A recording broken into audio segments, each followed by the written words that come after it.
Good evening. We think tonight about the suffering of Jesus in his relation to his Father. He had to drink the cup of judgment. Although we can associate to a small extent with Jesus' physical and spiritual suffering, it is much more difficult to understand what suffering he suffered in his relationship to his Father. Gethsemane opens the curtain on this suffering for us at a glimpse. We read from Matthew 26, verse 39. Going a little farther, he fell with his face to the ground and prayed, "My Father, if it's possible, may this cup be taken from you. Yet not as I will, but as you will." Then he returned to his disciples and found them sleeping. "Could you men not keep watch with me for 1 hour?" he asked Peter. "Watch and pray so that you will not fall into temptation. The spirit is willing, but the body is weak." He went away a second time and prayed, "My Father, if it's not possible for this cup to be taken away unless I drink it, may your will be done." When he came back, he again found them sleeping, but because their eyes were heavy. So he left them and went away once more and prayed for the third time, saying the same thing. The disciples could not assist Jesus in his suffering with the Father. We cannot either. He carries it alone. He carried it alone.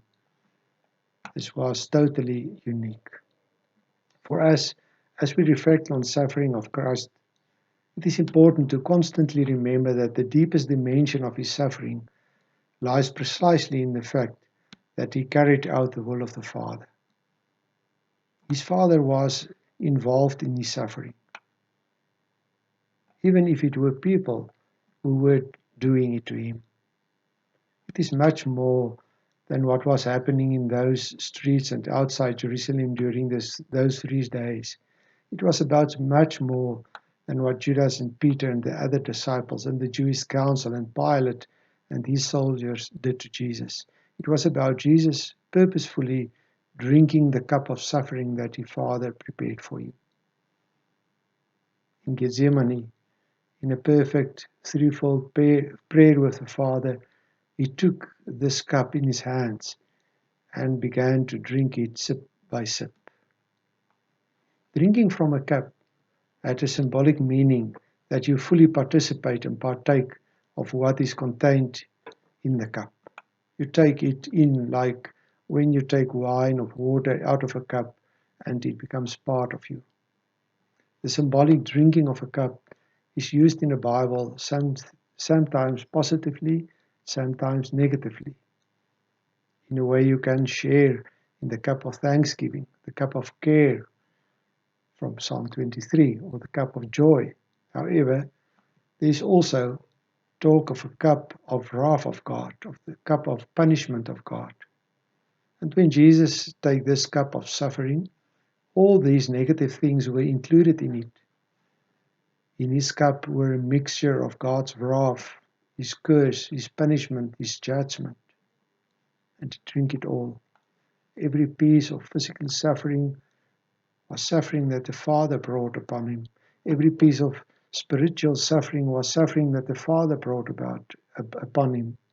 Every piece of suffering he went through was a further sip from the cup of suffering. And he drank it sip for sip until it was completely empty. There was not a drop of it left. He could cry out, "It's done." It's completely empty. There is not a drop left for me and for you to drink, brother and sister. Mercifully not. Now we can drink from the cup of his redemption, his redemptive blood, and by thus become partakers of the cup of joy, of care, and of gratitude.